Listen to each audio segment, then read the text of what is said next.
Olá, seja bem-vindo. Nós estamos iniciando mais uma edição do programa Coordenadas, na realização da Newslink TV, a TV do curso de jornalismo da Universidade de Fortaleza, da Unifor. No programa de hoje, que comemora o Dia do Jornalista em 2024, o Dia do Jornalista que esse ano foi celebrado no dia 7 de abril, domingo, nós tivemos a oportunidade de receber essa semana na Universidade de Fortaleza o jornalista André Ítalo. André Ítalo é formado aqui pelo curso de jornalismo da Universidade de Fortaleza e tem hoje sua trajetória profissional no estado de São Paulo, comandando o portal Pipeline, que pertence ao jornal Valor Econômico. Vamos levar um bate-papo sobre jornalismo, sobre economia, e para ajudar a gente nessa conversa, nós estamos recebendo também o professor Ricardo Coimbra, economista, membro do curso de jornalismo, dos cursos de economia e finanças, do Centro de Ciências da Comunicação e Gestão, o CCG, do qual também faz parte do curso de jornalismo. Professor Ricardo, nosso agradecimento pela sua presença. André, seja bem-vindo ao seu curso, depois de muito tempo, né? Você já é radicado em São Paulo. Eu queria começar perguntando como é que foi essa sua trajetória, né? Depois, aluno aqui do curso de jornalismo da Universidade de Fortaleza, já com passagem no Diário do Nordeste, e agora no Pipeline, Jornal Valor Econômico. Como é que foi essa sua mudança para São Paulo? Inclusive, obrigado pelo convite, professor Ricardo também. Acho que, se não me engano, é a primeira vez que eu volto na Unifor, presencialmente, digamos assim, desde que eu me formei, porque eu lembro que na pandemia, algumas oportunidades, eu falei com os alunos da turma do professor Alejandro de maneira virtual, né? Por Zoom, ou por alguma outra plataforma. Alunos de impresso? Eram alunos de impresso, Na época o professor Alejandro me convidou para falar com os alunos, para contar um pouco da carreira, mas foi só online. Então, essa é a primeira vez que eu venho aqui fisicamente, volto na universidade, então é muito bom passar pelos blocos. O bloco T continua mesmo ali, né, que eu frequentava também nos intervalos das aulas. Lembrei também de algumas, que os caminhos eu achava que eu ia esquecer, eu achava que eu ia chegar aqui e eu não ia nem lembrar para onde é que ia, né, mas aí a memória afetiva vai levando a gente, né. E eu sou muito grato à Unifor, porque acho que é uma universidade que tem um viés muito forte no mercado, né, em preparar os alunos para trabalhar nas redações ou em assessorias de imprensa. E quando eu cheguei, eu comecei a trabalhar nas primeiras redações, no caso aqui no Diário do Nordeste, eu senti isso, né, que boa parte do que eu tinha aprendido aqui na formação tinha sido útil na redação por conta desse viés aqui da universidade, né, de ter professores do mercado, de estar sempre trazendo questões do mercado na sala de aula. Óbvio que na faculdade a gente não aprende tudo, não sai sabendo tudo, né? Mas eu acho que deu ali as ferramentas básicas para eu começar a trabalhar em redação. Só que acabei ficando pouco tempo nas redações aqui de Fortaleza, porque eu fui estagiário 2 anos do Diário do Nordeste, na cadeira de Economia, e assim que eu me formei, eu já tinha um apreço pela área de Economia, né, por conta desse meu período no estágio. Antes de estagiar não sabia nada, enfim, fui aprendendo ali, a parte de Economia, fui aprendendo no dia a dia. E aí, por conta do meu interesse em economia, eu fiquei sabendo que o Estadão, em São Paulo, tinha um programa de trainee focado em jornalismo econômico, só para jornalistas recém-formados que queriam aprender um pouco de economia, e é um programa que é feito em parceria com a Fundação Getúlio Vargas. Então, a gente tem aulas de economia, macroeconomia, microeconomia, mercado de trabalho, estatística básica, matemática financeira. Eu lembro me ensinaram a calcular juros compostos, coisa que eu nunca tinha feito como jornalista. A gente tinha aulas também de jornalismo, né, com os jornalistas da redação do Estadão ou de outras redações. E é um programa que durou 3 meses e normalmente o Estadão contrata alguns dos jornalistas ali que fizeram o trainee para continuar, e eu acabei ficando. Nem cheguei a voltar para Fortaleza, já fiquei lá direto. E acabei ficando 7 anos no Estadão, aí depois passei por alguns outros veículos. E mais recentemente, há 1 ano, estou no Valor Econômico, trabalhando numa coluna de negócios, que tem um site próprio, chamado Pipeline, que é bem focada em negócios, empresas, fusões, aquisições, notas exclusivas sobre o que está acontecendo aí nos bastidores dos negócios, mercado financeiro. Então, assim, esse programa de trainee foi a minha porta de entrada, né? Porque é aquela coisa, né? Você chega numa cidade como São Paulo, eu não conhecia ninguém quando eu cheguei lá, não tinha parente lá, não tinha ninguém, não tinha amigo, não tinha nem assim, um amigo meu foi antes e foi lá e me ajudou, nada, não conhecia ninguém. Então, fica muito mais difícil você ter uma oportunidade dessa maneira, né? Então, o programa de trainee foi ótimo nesse sentido, né? De ser uma porta de entrada teve um processo seletivo que era baseado numa prova, então tinha que ter um conhecimento mínimo de economia, e isso, o fato de eu ter feito o estágio na editoria de economia aqui no Diário me ajudou muito nesse processo de seleção, porque tinha ali algumas perguntas sobre economia que eu já sabia a resposta, porque tinha trabalhado aqui, até brinquei no painel mais cedo, que uma das perguntas eram até básicas, assim, era tipo, o que é IPCA? E muita gente não sabe, né, pessoas que não têm assim, a familiaridade de ler o noticiário econômico, e entre outras perguntas também, e tinha uma redaçãozinha também para a gente fazer lá, e tinha que já, naquela redação, já tinha que demonstrar um pouco de conhecimento. Então foi isso, assim, e aí eu acabei entrando por essa área. É uma área muito difícil, porque exige um conhecimento técnico, né? Tipo, por exemplo, se você quer ser jornalista esportivo, você provavelmente quer isso porque você sempre gostou de esporte, né? E geralmente você é uma criança que já gostava de esporte, então você já lia tudo sobre esporte desde garoto, futebol, adolescência. Então quando você chega na faculdade, você já tem um conhecimento prévio que você adquiriu como leitor, consumidor. E às vezes o jornalismo econômico não, né? É uma leitura mais dedicada a pessoas adultas, obviamente, né? Que já estão trabalhando, tem um negócio próprio. A criança não lê a notícia sobre IPCA, né, cara? Nem sobre a taxa de juros, né? Então a gente vai aprender isso depois de adulto, né? Então, assim, exige um conhecimento técnico, até política, né? Até criança gosta de política, né? Mas de economia era mais distante. E aí fui aprendendo, fui gostando. Comecei a perceber também que ter esse grau de especialização era um diferencial no mercado, né? Porque é aquela coisa, muita gente quer trabalhar numa determinada área, mas não tem aquela mesma disposição para pesquisar sobre aquele assunto, para procurar saber, ler, fazer cursos. É quando eu percebi que quanto mais eu estudava e entendia daquele assunto, mais eu me sentia à vontade, né, para fazer as matérias, para fazer as entrevistas, a coisa foi indo. E aí estou lá, já há 10 anos, e até brincaram aqui comigo que eu fui cumprimentar uma colega e eu dei um beijinho só, né? E não 2 beijinhos como aqui no Ceará. Até brincou, já tá paulista, já dando um beijinho só. Já é um indicador, né? Deixa eu aproveitar então, você falou nesse tempo, né? Nesse período aqui entre que você sai aqui do curso e está vindo hoje para cá, são aproximadamente 10 anos, né? De qualquer forma, onde você está mergulhado, você está nesse olhar econômico. Entre o Brasil, do ponto de vista da economia, o Brasil que você viu quando você saiu daqui, né? E o Brasil que você vê hoje, a partir de uma platitude que você tem, que é um grande mercado, né? Qual é o Brasil, qual é a economia do Brasil que você percebe hoje, em termos de tá no trilho, tem perspectiva, melhorou? É um Brasil melhor em relação ao período quando você saiu aqui? Cara, é difícil essa pergunta porque ao longo desses últimos 10 anos, a gente teve... O Brasil viveu momentos muito turbulentos, né? A gente teve uma grande crise econômica ali entre 2015 e 2016, né, no segundo mandato da Dilma, o PIB caiu mais de 7%. A gente teve uma pandemia no meio do caminho também, que fez muita gente perder emprego.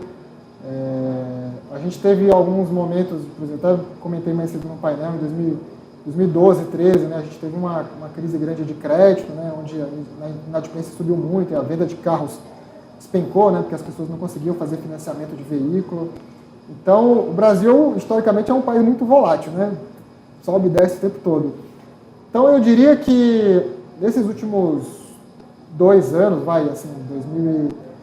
desde que a pandemia começou a mostrar que estava ficando para trás, a gente está começando a voltar a viver uma certa normalidade, digamos assim, né? Porque acho que de 2013, 14 até 2020, 2021 foi oscilação.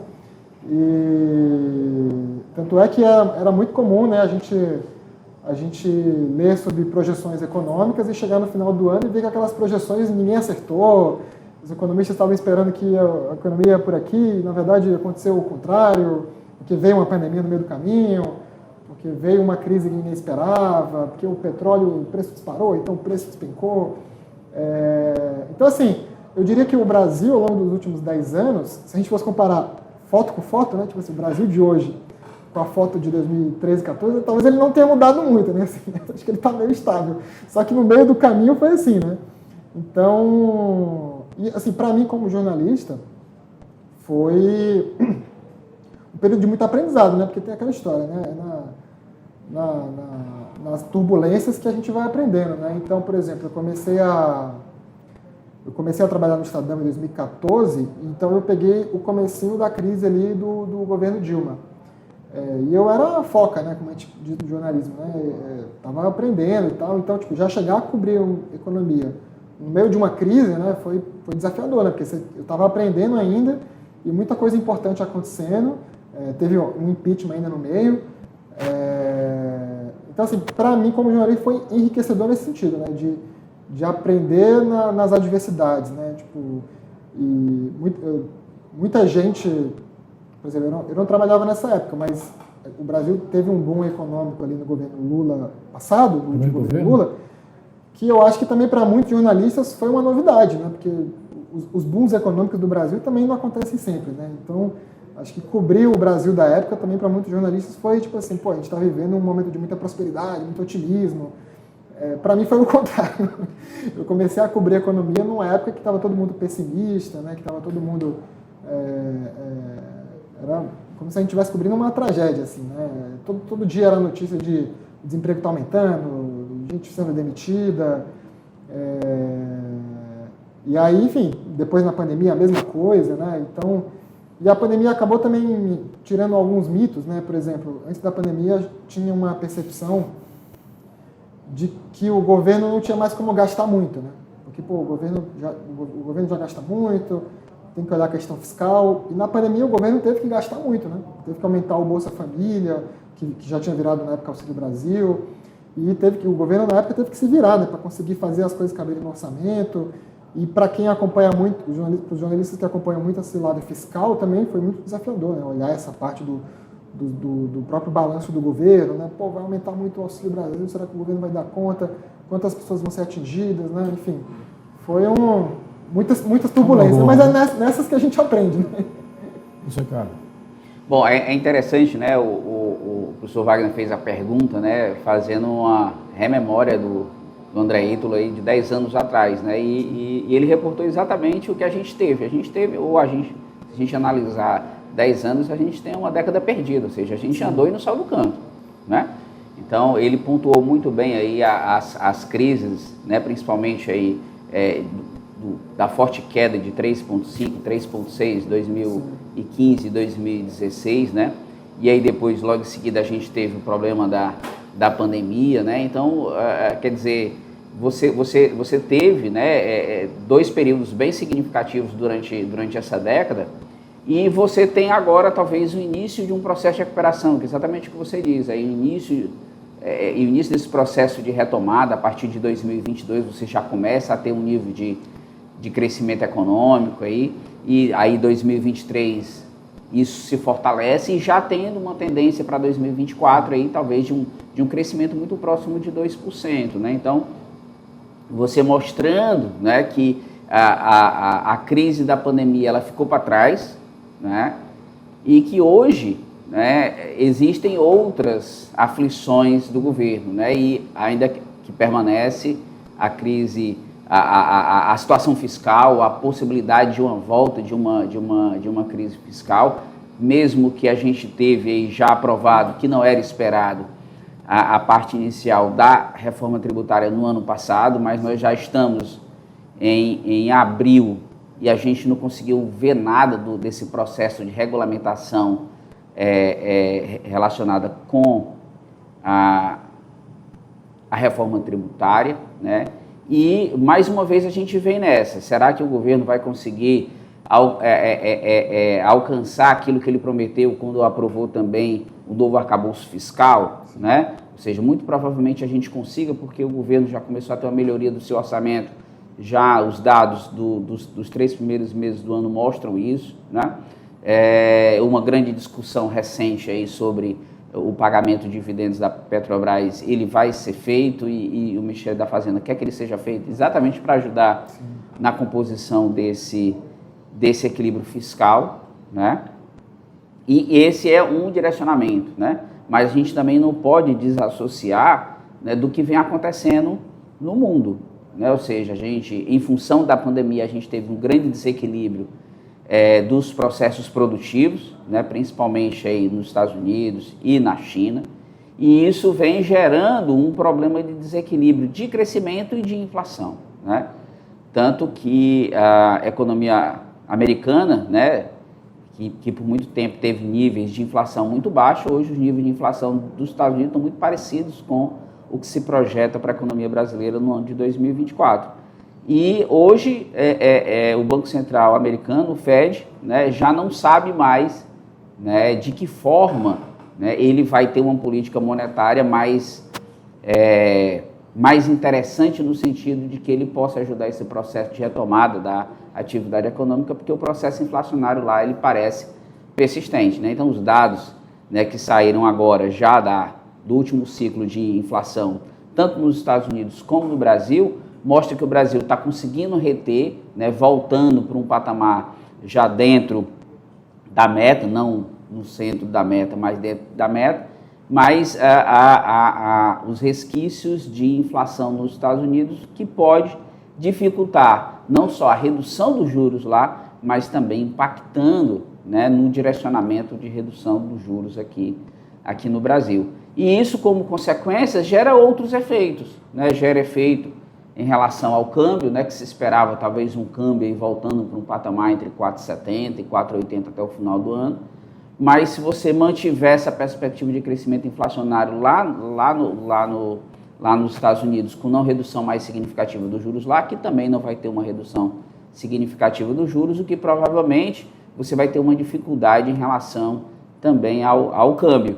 Aí se você tem uma dificuldade em relação ao câmbio, isso já pode voltar a contaminar o processo inflacionário aqui dentro. Então, as variáveis, elas estão se movendo ao longo do tempo, né? E o gestor de política econômica, não só aqui, mas lá fora, fica tentando observar quais são essas variáveis. E o profissional do jornalismo, né, como o próprio André Ítalo falou, ele precisa se capacitar, ele precisa ter um entendimento dessas variáveis. Então, se ele vai atuar na área do jornalismo econômico, ele tem que buscar o entendimento dessas variáveis para ele ter uma ideia de relação causa e efeito, né? Ou seja, ele não pode analisar a inflação desassociada dos juros em relação ao câmbio, em relação à situação fiscal, em relação ao emprego, em relação ao que isso vai impactar ou não sobre o resultado das companhias, né? Então, está tudo interligado, né? E ele precisa entender esse processo de interligação para, no momento que ele esteja desenvolvendo as suas pautas, que ele esteja desenvolvendo, né, as suas matérias, ele consiga mostrar isso para quem está assistindo, para quem está lendo, para quem está ouvindo, né?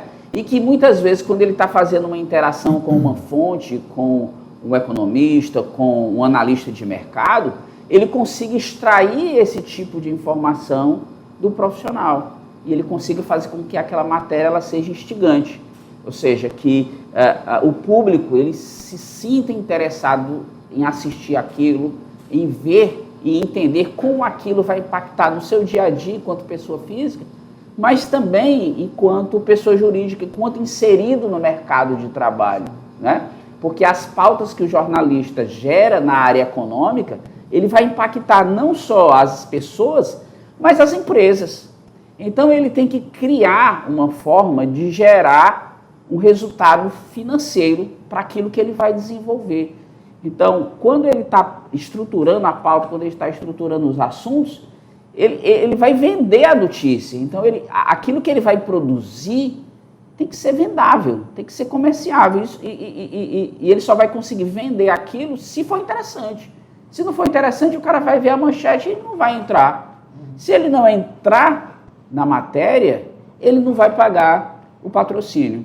Quem vai bancar, né, o desenvolvimento da estrutura dele, aspecto operacional, né, é quem tem interesse. Então, quanto mais visualizações uma matéria tem, em qualquer que seja a plataforma, no jornal escrito, ou no digital, ou numa mídia, ele vai conseguir reverberar aquilo para o negócio dele ou para o negócio do qual ele está trabalhando, né?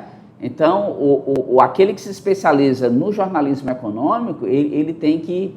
A pauta dele tem que ser interessante não só na manchete, mas ele tem que fazer com que aquele conteúdo ele seja fustigante, ou seja, que o cara se sinta interessado. Aí eu entrei lá no pipeline, eu entrei no e-investidor, eu entrei no valor econômico, né? E eu vou procurar a matéria daquele jornalista porque ele consegue me trazer as informações que são importantes para o meu negócio, para a minha atividade, para a minha tomada de decisão, né? Você que atuou aí recentemente no Diário do Nordeste, nessa semana, numa disciplina que não é de jornalismo, que é de finanças e risco do curso de administração, a gente estava discutindo uma pauta do jornalismo, que essa pauta do jornalismo fez com que impactasse sobre a tomada de decisão do agro aqui no estado do Ceará. Ou seja, a FUNSEMI divulgou, né, e algumas matérias relacionadas com as previsões de chuva, e lá vocês tinham os indicadores de previsão de chuva, 40%, 45% abaixo da média, 40% na média e 10% ou 15% acima da média, né? Nos últimos dias, né, o G1, o Diário do Nordeste já discutindo e entrevistando os empresários do setor agro, porque os resultados foram divergentes daqueles apresentados pela FUNSEMI.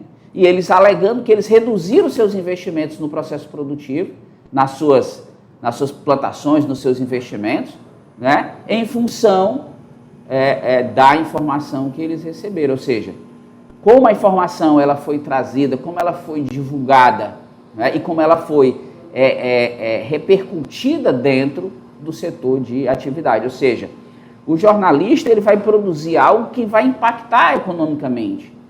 Então, ele tem que entender que como ele faz a matéria, como ele pode induzir a matéria, né, ela também pode gerar um reflexo positivo ou negativo. Nesse caso, né, os jornalistas à época apenas relataram os estudos técnicos da FUNSEMI. E em função desse relato e dessa apresentação, né, alguns resolveram reduzir os seus investimentos. E o que é que o jornalismo econômico está fazendo agora? Bom, o resultado foi diferente daquele esperado pela FUNSEMI. Qual o impacto disso no setor produtivo? Por que é que os empresários ou alguns empresários reduziram os seus investimentos?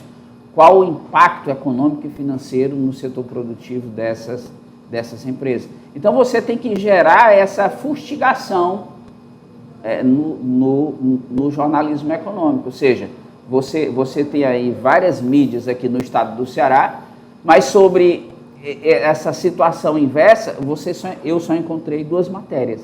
Ou seja, só 2 jornalistas conseguiram ter essa perspicácia de tentar discutir o porquê, né, do efeito dessa tomada de decisão e já buscando fontes que são os empresários e os seus impactos em relação a esse resultado. Então, pegando como gancho essa questão da fustigação, o papel do jornalismo econômico, de qualquer maneira, ele tem um viés político muito forte, né? Eu queria trazer, e volto com uma coisa que você colocou aqui antes, né, que é exatamente a questão da reforma tributária, que se discute no Congresso. Isso é um ano de eleição municipal, portanto, é o aquecimento para daqui a 2 anos, e daqui a 2 anos você tem, em relação ao Congresso, um posicionamento macro das bancadas, né? E a reforma tributária, de qualquer forma, nesse momento está na mão do Centrão. O Centrão provavelmente vai esperar o resultado dessa eleição para se posicionar, né, dentro desse processo. Como é que isso funciona? A gente vai saber isso daqui a pouquinho, logo após o intervalo. A gente volta já com o programa Coordenados aqui do curso de jornalismo da Universidade de Fortaleza.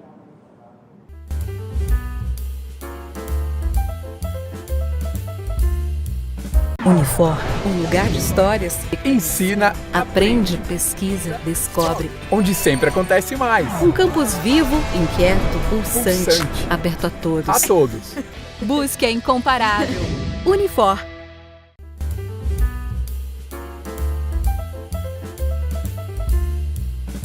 Estamos de volta com esse segundo e último bloco do programa Coordenadas, uma produção da TV Newslink, a TV do curso de jornalismo da Universidade de Fortaleza, no nosso programa de hoje, que comemora O Dia do Jornalista, nós estamos recebendo o jornalista André Ítalo, formado aqui no curso de jornalismo da Universidade de Fortaleza e que hoje atua como editor-chefe do Pipeline, o portal de notícias do jornal Valor Econômico. E eu fazia uma provocação no bloco anterior, tanto o André quanto ao professor Ricardo Coimbra, sobre essa questão econômica que envolve a reforma tributária, que é uma grande pauta que, de qualquer forma, está na mão do Centrão no ano eleitoral, no ano de eleição municipal, que, portanto, é metade do caminho para as eleições presidenciais, onde todo o espectro político, inclusive, vai impactar de uma forma ou de outra os atores econômicos.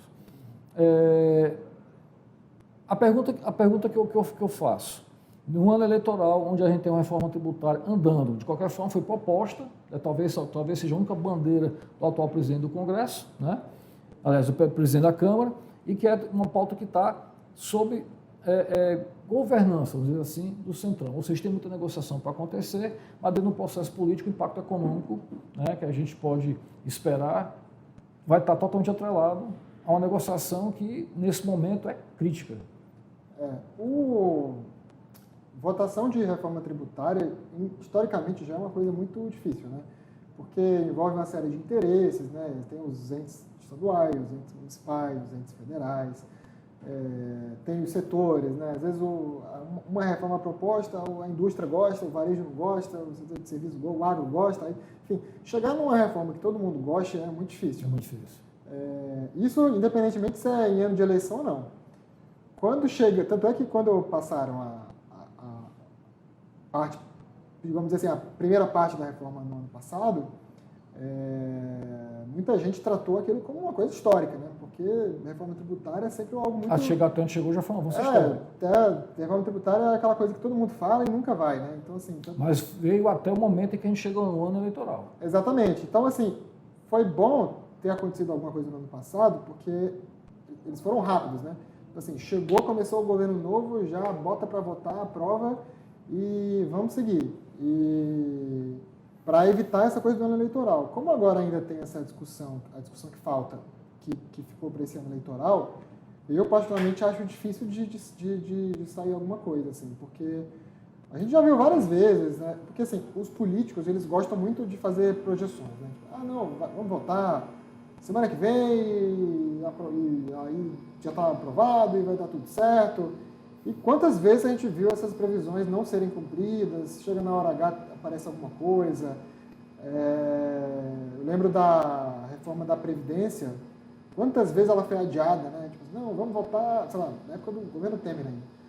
Vai votar e ficava para depois, aí parecia um escândalo político, adiava tudo, aí deixava... Aí aquilo que foi proposto inicialmente acabava desidratado.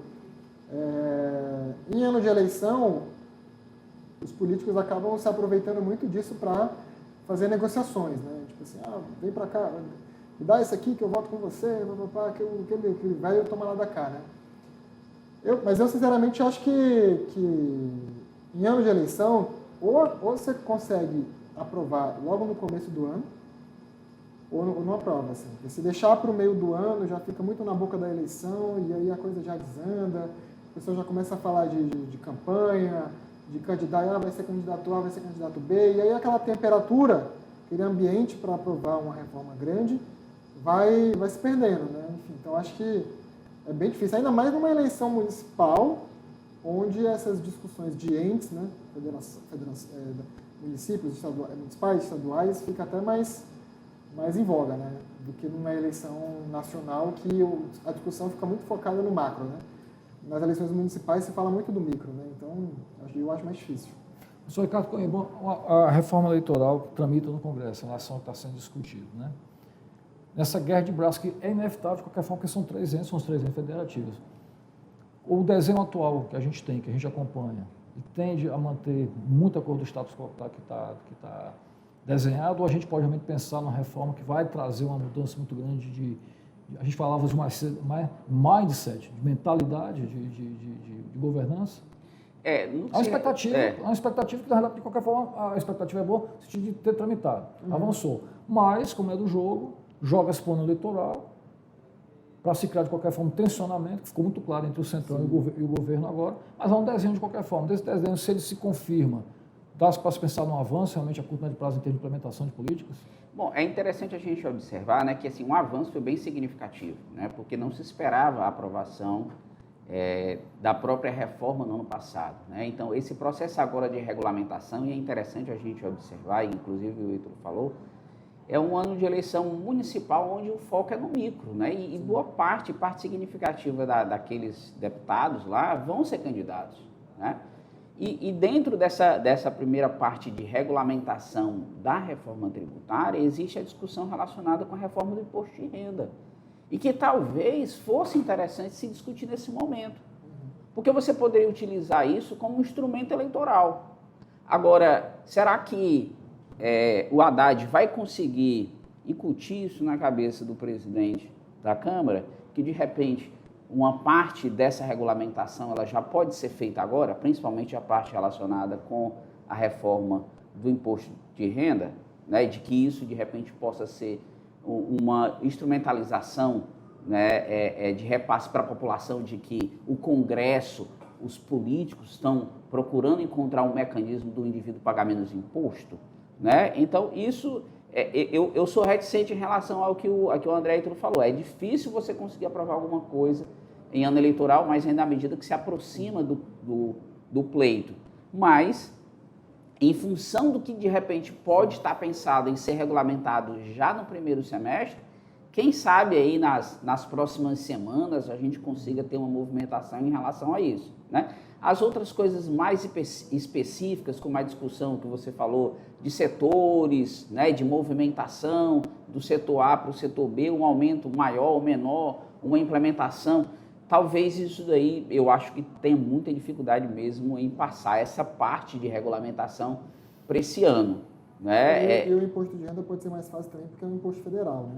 Isso. Então não entra muito na coisa micro ali dos Uma pergunta ao jornalista, ao economista. Nós temos uma cultura política que realmente recepciona uma reforma tributária mais abrangente, mais moderna em relação a tudo que a gente tem como custo no Brasil? É interessante essa sua pergunta, porque essa reforma que está aí, ela não é uma reforma para reduzir imposto, ela é uma reforma de simplificação tributária, né? A discussão de você ter uma reforma tributária, isso, de você pensar em uma redução tributária no futuro, isso vai depender muito em você atrelar novas reformas tributárias com reforma administrativa, para que você tenha um direcionamento de redução de custo da máquina pública. Enquanto você não tiver um direcionamento de redução do custo da máquina pública, qualquer reforma tributária que tiver, ou é para ampliar imposto, ou é para você fazer alguma reestruturação intersetorial. O que a gente vai ter hoje é um processo de simplificação tributária, e esse processo de simplificação vai durar 8, 10 anos. É aquilo que foi aprovado no ano de 2023. Então, o cidadão ele não fica iludido que a gente vai sair de uma carga tributária de quase 40% para uma outra carga tributária de 35%, de 33%. Não, a carga tributária vai ser a mesma. A única coisa que vai ser feita é um processo de simplificação tributária. É essa a lógica. Para que a gente consiga efetivamente reduzir carga tributária, a gente vai ter que mexer e pensar em uma reforma administrativa, pensando em redução de gasto público na manutenção da máquina. Quando a gente fala de manutenção da máquina, a gente fala de manutenção da máquina legislativa, executivo e judiciário. Não só a nível de governo federal, a gente tem que pensar a nível de estados e municípios. Então tem que ser uma reforma administrativa ampla, onde a gente reduza o custo da máquina pública. Agora, será que a gente vai conseguir efetivamente fazer isso para a gente ter uma redução de carga tributária a futuro? Essa talvez seja a grande discussão que a gente possa ter aí. Muito provavelmente isso não deve acontecer nesse governo ainda. Se acontecer, só lá para 2025 ou 2026, ou talvez, se o governo for renovado, já pensando em 2027 ou 2028. O mercado a partir dessa visão mais sudestina, que cobre onde os atores estão acontecendo de qualquer forma. Viu de uma maneira mais conservadora, viu com cautela ou viu de forma animada? É porque assim, essas reformas tributárias em geral, elas gastam muito capital político, né? Assim, são muito desgastantes politicamente, né? Então, como já teve uma reforma ano passado, não é uma reforma total, né? Mas é uma reforma que pegou boa parte aí dos principais pontos, acho difícil que tenha uma nova discussão mais ampla sobre isso, porque eu acho que já foi desgastante ano passado, inclusive ela foi tratada como uma coisa histórica, né? Pô, ninguém imaginava que o Brasil ia passar uma... Houve uma utilização política muito forte, que é natural do governo. Então eu acho que uma outra discussão não vai demorar, assim, tipo, que nem a reforma da Previdência também. A reforma da Previdência também, sempre que acontece, é um tema muito sensível politicamente, né? Sempre se fala sobre, vai mexer na minha aposentadoria, vai mexer nisso, naquilo. Então os políticos são sempre muito cautelosos quando entram nesse assunto. Como aprovou uma no governo Bolsonaro, outra agora só daqui, sei lá, quantos anos. Porque ninguém vai querer entrar nesse assunto de novo tão cedo, assim, porque é sempre muito sensível politicamente. Né? E aí vem uma coisa que é inevitável, né? A partir exatamente dessa angulação mais técnica que o professor Ricardo traz. Nós temos um Congresso qualificado do ponto de vista técnico para discutir em alto nível uma reforma tributária? Pelo menos do nível que ele está se colocando nesse momento, que é exatamente uma simplificação para tentar tirar o gargalo somente da máquina pública? Eu acho que não. Eu pergunto isso a partir do argumento que você faz econômico das respostas que esse Congresso dá. Mas tem que ter um detalhe importante, que acho que até conceitual de política, que é assim, o Congresso são as pessoas que estão ali para representar a sociedade, né? Então, não necessariamente você precisa eleger um deputado que vai ser um cara... não, um especialista. Qualificado tecnicamente. O ideal é que ele tenha assessores qualificados. Não, claro, né? Isso claro, é uma platitude. E a gente sabe também que, de novo, as pessoas representando o posto não quer dizer que vai acontecer, porque quer ser feito a partir de colegiados mais técnicos, um tipo de discurso. Mas a questão que eu lhe pergunto é assim, nós temos um Congresso hoje muito conservador, né? Muito conservador, até com relação a questões de temas mais estruturantes, né? Nós parecemos acompanhar um Congresso mais preocupado com pautas tópicas, né? Por exemplo, pautas de comportamento. Nós temos, inclusive, uma bancada muito conservadora, muito atrelada à questão de caráter religioso. Inclusive, está desenvolvendo um livro nesse sentido, né? Você está preparando para esse ano ainda um livro que vai mostrar um pouco desse extrato, né? Com especialidade dos evangélicos. A partir desse recorte que você traz, como é que você vê esse processo político deles? É curioso porque assim, o Brasil tem um sistema político que favorece isso, né, de você ter bancadas temáticas. Né? Como o voto para o legislativo ele é proporcional e não distrital, isso favorece que os deputados se elejam a partir de bandeiras, né, e não a partir eu sou o deputado do distrito tal, então quando eu for eleito eu vou representar aqui a minha região. Normalmente o cara vai por uma bandeira, ou eu defendo o agronegócio, eu defendo determinado classe empresarial. Pautas de cunho moral, social. Isso, tanto é que a gente tem no Brasil hoje 3 bancadas muito fortes, temáticas, que ficou conhecida de maneira também pejorativa como a bancada do BBB, né, que é a bancada da Bíblia, a bancada da bala e a bancada do boi, né? Porque o Brasil tem um sistema político que favorece isso, né? Tipo assim, você ter deputados que estão mais ligados a bandeiras do que a cidade de onde ele veio, né? Uma coisa assim. E a bancada da Bíblia, que é o tema que eu tenho estudado de maneira paralela, né? Eu tenho essa trajetória no jornalismo econômico, mas aí, de maneira paralela, por conta própria, eu comecei a estudar muito a bancada da Bíblia, né? Qual que é a relação da política com a religião. E entra até um pouco nesse ponto que você trouxe inicial da qualificação da bancada, né? Porque os evangélicos que formam a bancada da Bíblia, eles começaram a atuar de maneira mais significativa no Congresso a partir dos anos 80. Por quê? Na época o Brasil estava perto de entrar num processo de constituinte, né, em 88. E a gente estava saindo ali de uma ditadura militar. Havia um temor dos evangélicos, das igrejas, que até então não tinham um histórico de participação política. Eles até, inclusive, tinham uma certa aversão à política, né? Tinha um discurso nas igrejas evangélicas de que política era quase como uma coisa demoníaca, assim, diabólica, porque as igrejas, em geral, têm essa separação entre o que é divino e o que é mundano, né? O que é do mundo, né? Então, o que é sagrado é governado por Deus, né? O que é mundano é governado pelo diabo, né? Então, política é coisa do diabo, eu não vou me meter nisso porque isso não é sagrado, né? Os próprios pastores também tinham uma visão de eu não vou... Não é papel de um líder espiritual ficar discutindo política, enfim. Só que o que aconteceu? Nos anos 80, eles ficaram com medo de, com a volta da democracia, que como a Igreja Católica já tinha um histórico maior de participação, e na época da ditadura tinha uma conexão maior da Igreja Católica com a esquerda, por conta das comunidades eclesiais de base, base, exatamente, tinham um medo dos evangélicos de que os católicos influenciassem demais na Constituinte. Mesmo invocando o Estado laico. E mesmo invocando o Estado laico, tinha até um boato de que os católicos poderiam retomar o catolicismo como religião oficial do Estado, que é uma coisa ainda do Brasil colônia, né?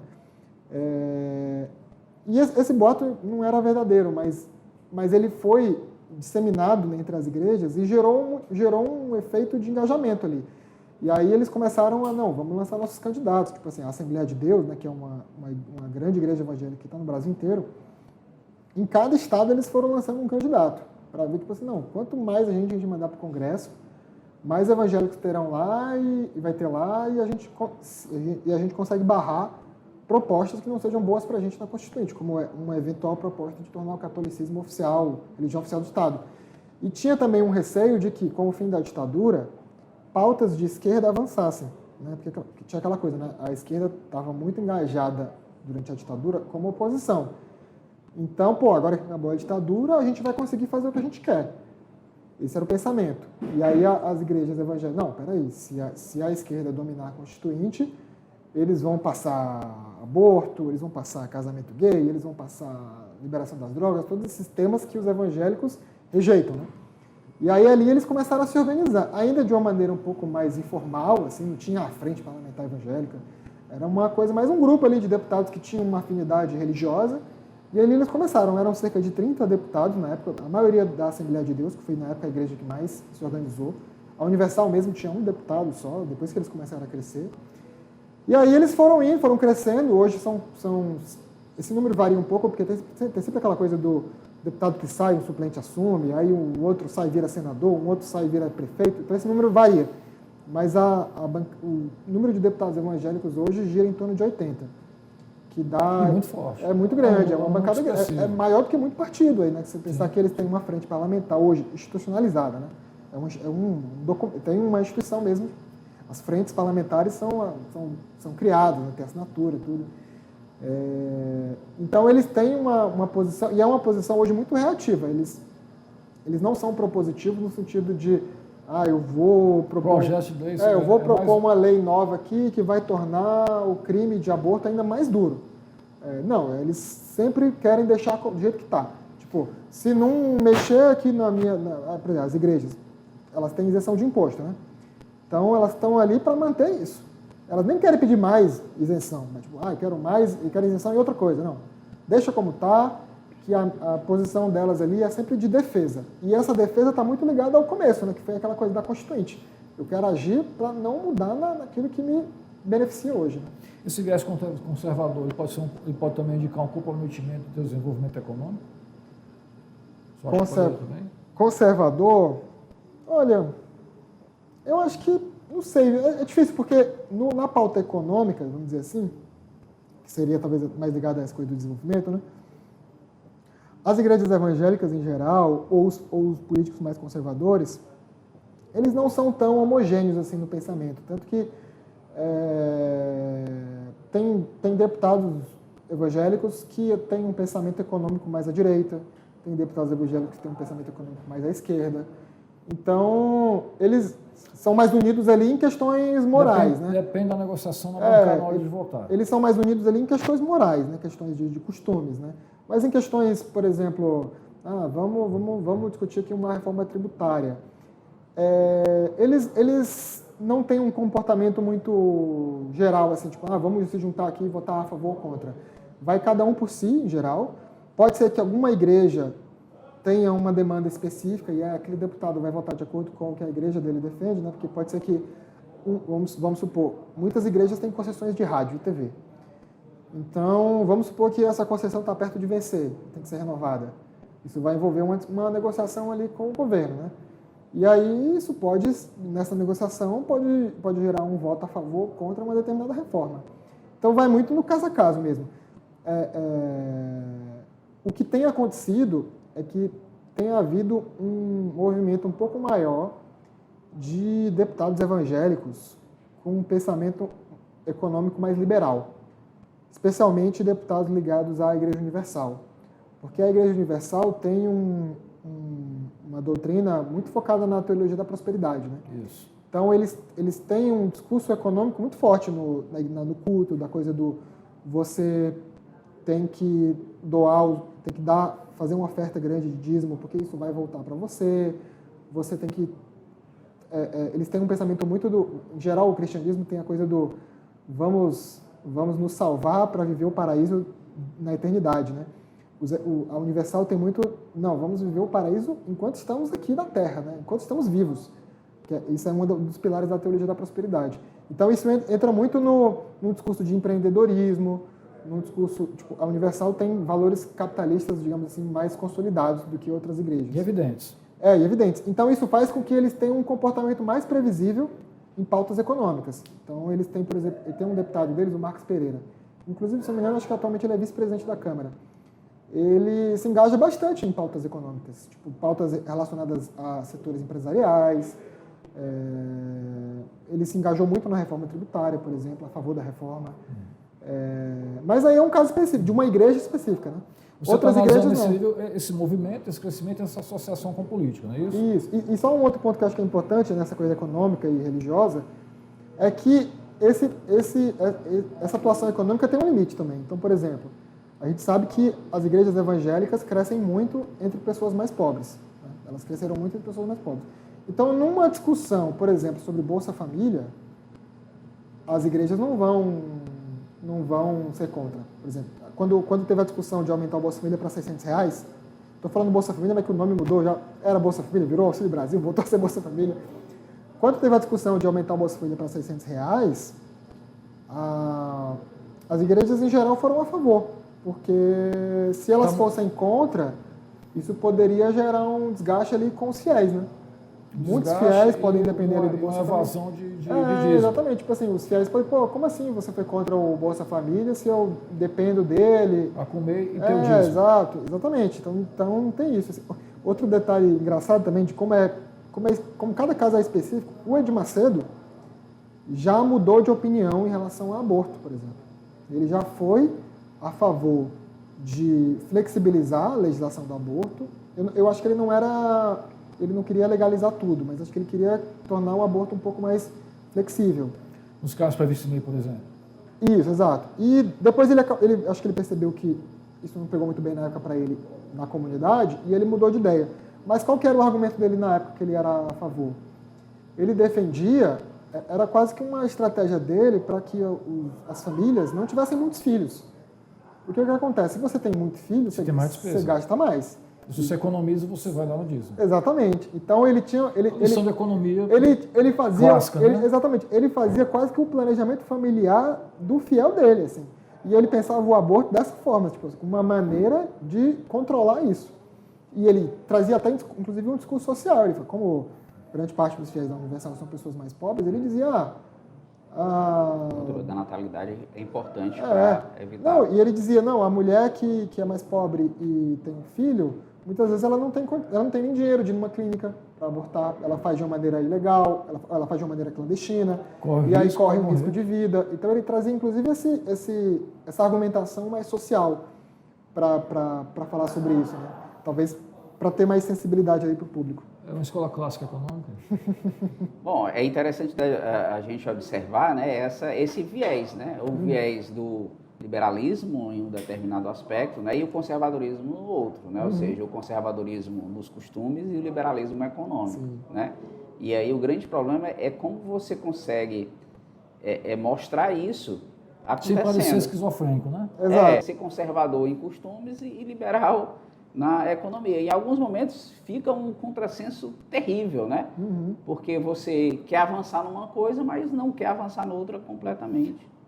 Para o economista deve ser interessante participar de um culto desse, tentar analisar os componentes do discurso, né? A análise do discurso. Né? Isso aí, o livro que eu estou escrevendo, ele é muito focado na bancada evangélica, na história dela e na atuação dela como um todo. Então a minha pesquisa envolve todos os assuntos que eles abordam, que são importantes para eles, mas eu acho que muito que valeria um estudo específico sobre como a bancada evangélica se comporta em temas econômicos, inclusive para mostrar essa diversidade, né? Que essa igreja aqui age dessa maneira, essa outra igreja aqui já tem outro pensamento. Porque às vezes a gente não tem é uma visão totalitária hegemônica, porque também há uma certa disputa também, né? Inclusive, corações e mentes em relação inclusive a em temas morais, também não é uma coisa unânime assim em todos os assuntos, não. Tem igrejas que são mais flexíveis em alguns temas, tem outras igrejas que são um pouco mais rígidas. O próprio Universal que a gente estava falando, eles são mais flexíveis em questões de costumes, porque como o Moedir Macedo tem essa cabeça empresarial, ele pensa, se eu for muito rígido, o meu mercado potencial vai ser menor. Pô, se eu chegar para um menino homossexual e falar para ele que ele não pode ser homossexual, ele pode sair da minha igreja e, de repente, nunca mais voltar. Mas se eu abraço, eu acolho ele, se eu abraço ele... O dízimo está garantido. O dízimo está garantido, exatamente. Esse livro sai quando? A previsão do livro? Segundo semestre. Já tem nome no livro, editora? Não, ainda não. A gente está muito no processo ainda de edição do conteúdo. A editora já me disse que o título é a última parte. Sabe? A última parte. Mas a previsão é setembro? Setembro, outubro, por aí. Você pode atrasar um pouquinho, mas é por aí, setembro, outubro. Eu espero que quando você tiver com esse livro já pronto, já sair do prédio quentinho, você também arranje tempo na sua agenda para vir aqui. Pode deixar. Lançar também aqui um curso de jornalismo. E aproveito então para agradecer a sua presença aqui no nosso programa, no seu curso, inclusive, né? Desejar sucesso, boa sorte na sua trajetória. Agradecer mais uma vez ao professor Ricardo Coimbra, as suas aulas magnas aqui, quando a gente está discutindo sobre economia. E a gente vai deixando você nesta edição. A gente agradece a sua audiência, a sua navegação, você está aqui com a gente. E a gente volta em breve com outra edição do programa Coordenadas, aqui pela TV Newslink, a TV do curso de jornalismo da Universidade de Fortaleza. Até a próxima.